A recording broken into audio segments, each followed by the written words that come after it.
আসসালামু আলাইকুম। আশা করছি সবাই অনেক ভালো আছেন। ঈদের মাত্র আর একটি দিন বাকি। এই ঈদে আপনারা কিভাবে ঘরোয়া মশলায় খুব সহজেই বিফ শাসলিক তৈরি করবেন, তারই একটি রেসিপি নিয়ে আমি হাজির হয়ে গেলাম। চলুন তাহলে শুরু করা যাক। প্রথমেই এখানে আমি মোটামুটি একটু চর্বিসহ হাফ কেজি পরিমাণে গরুর মাংস নিয়ে নিলাম। এখন এখানে আমি কিছু মশলা অ্যাড করব। আমি এখানে 1.5 টেবিল চামচ শুকনো মরিচের গুঁড়া, হাফ টেবিল চামচ পাঁচফোড়ন গুঁড়া, হাফ টেবিল চামচ চাট মশলা গুঁড়া এবং 1 টেবিল চামচ জিরা গুঁড়া নিয়ে নিলাম। এখন দিচ্ছি 1.5 টেবিল চামচ আদা বাটা এবং 1 টেবিল চামচ রসুন বাটা। এবারে দিচ্ছি 2 টেবিল চামচ পরিমাণে টমেটো সস। আপনারা চাইলে এখানে টমেটো কেচাপও দিতে পারেন, কোনো সমস্যা নেই। এবারে দিচ্ছি 1 টেবিল চামচ পরিমাণে চিলি সস। তো এখানে একটা কথা বলে রাখি, আমি 1.5 টেবিল চামচ শুকনো মরিচের গুঁড়া দিয়েছি, এখন আবার 1 টেবিল চামচ চিলি সসও দিচ্ছি। এই শাস্তিকটা অনেক বেশি ঝাল হবে, আমি ঝাল খেতে পছন্দ করি, তাই আপনারা চাইলে এখানে একটু কম বেশি করতে পারেন মরিচের ব্যাপারটা। এখন দিয়ে দিচ্ছি 2 টেবিল চামচ সয়া সস। অবশ্যই আপনারা কিন্তু ঝাল খেতে চাইলে মরিচটা কমিয়ে দিবেন।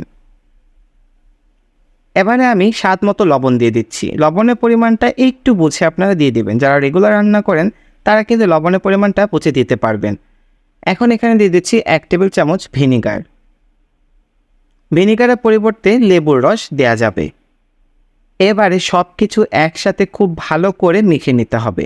এটাকে খুব ভালো করে মেখে আমি ফ্রিজে রেখে দেব 8 ঘন্টার জন্য। কমপক্ষে 8 ঘন্টা রাখতেই হবে। সবথেকে ভালো হয় রাত্রে করে রেখে দিলে আপনারা সকালে এটা করতে পারবেন।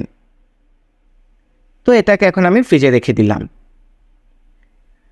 এই শাস্তিকটা তৈরি করার জন্য আমার অবশ্যই কিছু ভেজিটেবল লাগবে। সেজন্য আমি এখানে পেঁয়াজ, ক্যাপসিকাম, টমেটো এবং গাজর নিচ্ছি। আপনারা চাইলে অন্য কিছুও নিতে পারেন। তো এগুলোকে আমি মোটামুটি একটু কিউব করে কাট দিয়ে দিয়েছি। দেখুন, ঠিক এভাবে শাস্তিকের জন্য কাট দিতে হবে। এইবার শাস্তিকটা সেট করার পালা। দেখুন, প্রায় 8 ঘন্টা পরে এটা কত সুন্দর ম্যারিনেট হয়ে গিয়েছে।